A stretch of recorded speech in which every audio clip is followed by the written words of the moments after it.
tiens d'abord à présenter mes hommages les plus chaleureux à son Excellence, Monsieur le Président du Burkina Faso, Monsieur le Président Ibrahim Traoré.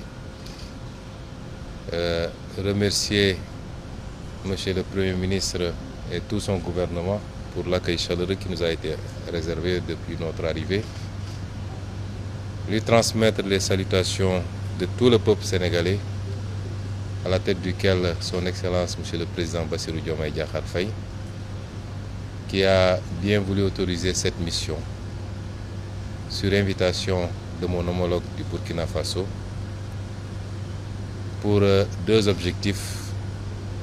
D'abord, une visite pour participer à la célébration d'un grand et digne fils de l'Afrique, d'un leader qui illumine depuis quelques décennies tous les combats patriotiques, panafricanistes et souverainistes du continent, c'est-à-dire le regretté président Thomas Sankara, qui sera célébré demain à travers l'inauguration du mausolée qui lui est dédié, mais également une visite de travail avec mon homologue du Burkina sur un certain nombre de thématiques de coopération entre nos deux pays. Et c'est dans ce cadre-là que nous avons eu l'honneur d'être reçus par Monsieur le Président du Burkina Faso, qui nous a accordé un long entretien pendant lequel nous avons pu passer en revue un certain nombre de problématiques. D'abord sécuritaires, et je tiens au nom du président Bassirou Diomaye Faye à transmettre à tout le peuple burkinabé la solidarité du peuple sénégalais face à cette épreuve qui lui est imposée, qu'il n'a pas choisie, mais qui lui a été imposée. Transmettre un message de soutien absolu au président Traoré, à tout son gouvernement et au peuple burkinabé dans sa lutte contre ce terrorisme qui lui a été imposé. Envisager toute possibilité de collaboration et de soutien face à cette épreuve. Parce qu'il est illusoire de penser que lorsque le Burkina ou le Mali ou le Niger subissent cette épreuve, que ça restera simplement dans les frontières de ces pays.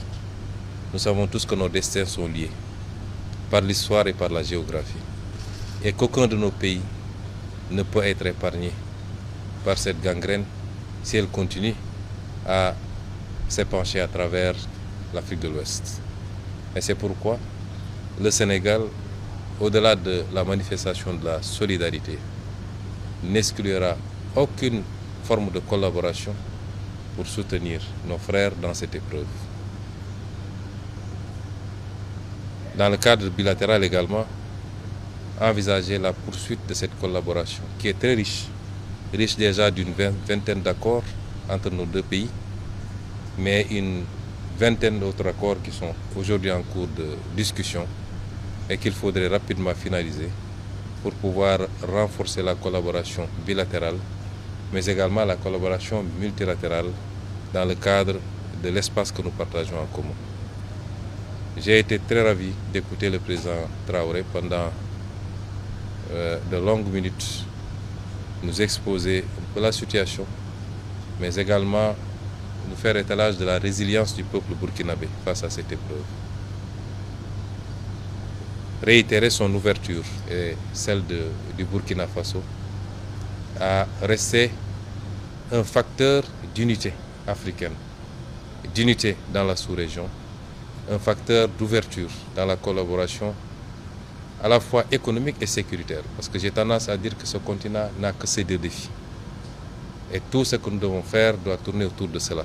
Évidemment, pour un pays comme le Burkina, le défi s'en trouve beaucoup plus important de devoir faire face aux exigences économiques qui sont des exigences pour tous les peuples, mais particulièrement les peuples d'Afrique, mais en même temps à devoir faire face à la crise sécuritaire qu'il vit.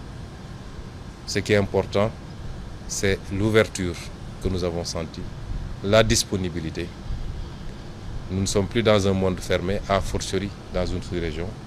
Et nous le remercions pour cette écoute, cette attention, ce témoignage de solidarité, de fraternité avec le peuple sénégalais et avec son frère, le président Bassirou Diomaye Diakhar Faye. Et nous sortons de ce palais totalement satisfaits et réconfortés quant à l'avenir de la collaboration entre nos deux pays.